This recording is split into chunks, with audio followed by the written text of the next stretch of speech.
lagilah. Nasib baik kaki dia tak tercabut. Kau rasa kan Kak Ros boleh menang tak esok? Mesti boleh punya. Apa Kak Ros? Menang apa ni? Tak ada. Mari makan.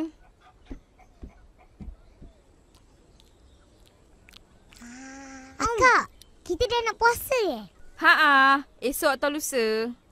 Cikgu pun cakap macam tu tadi. Kan Ipin kan? Betul. Tapi Kak, macam mana kita nak tahu bila mula puasa? Kenalah tengok anak bulan dulu. Kalau nampak, esok puasalah. Kalau tak, lusa puasa. Bulan ada anak? Ada. Betul ke? Betul. Kalau tak percaya, malam ni tunggu. Keluarlah nanti.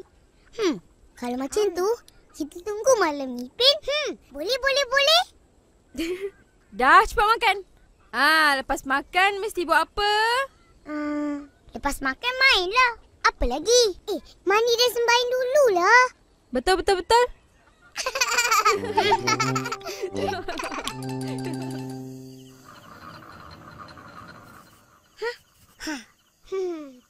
Pin, macam mana nak jawab soalan ni? Ajarkan aku. Alah, senang je ni. 3 tambah 4 sama dengan 7 lah. Kau ni aku suruh ajar, bukan buatkan. Tulisan kau dah lah tak cantik. Upin, kalau nak tengok anak bulan nanti, macam mana lah? Kita tengok dengan mata lah, macam biasa. Ya ke? Kak Ros, boleh ke tengok anak bulan dengan mata je? Boleh. Tapi kalau guna teropong, lagi terang. Teropong? Tak ada kan? Kat mana, Ipin? Ada. Jom cari.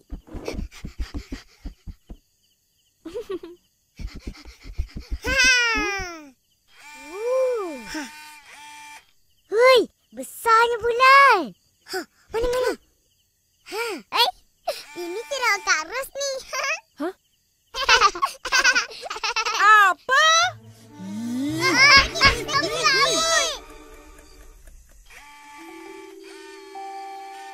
Hai, mana ni? Tak ada anak bulan pun. Penatlah. Kau ni tak main teropong lah. Mari sini. Ngantuknya. Aku nak tidur lah. Sabarlah. Janganlah tidur lagi. Sampai bila kita nak tunggu ni? Kau tunggu seorang lah. Jangan takut dia. Ipin.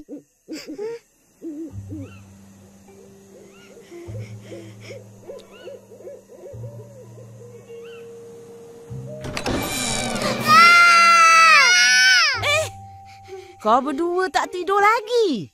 Dah malam ni, besok kan nak sekolah.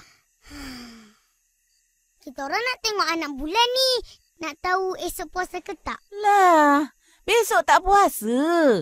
Lusa baru puasa. Macam mana Opa tahu? Opa dah nampak anak bulan tu Opa? Mana Opa? Tinjuk. Hei, kan TV9 dah bagi tahu tadi. Itulah tak dengar. Tapi Opa, Kak Ros kata kena tengok anak bulan.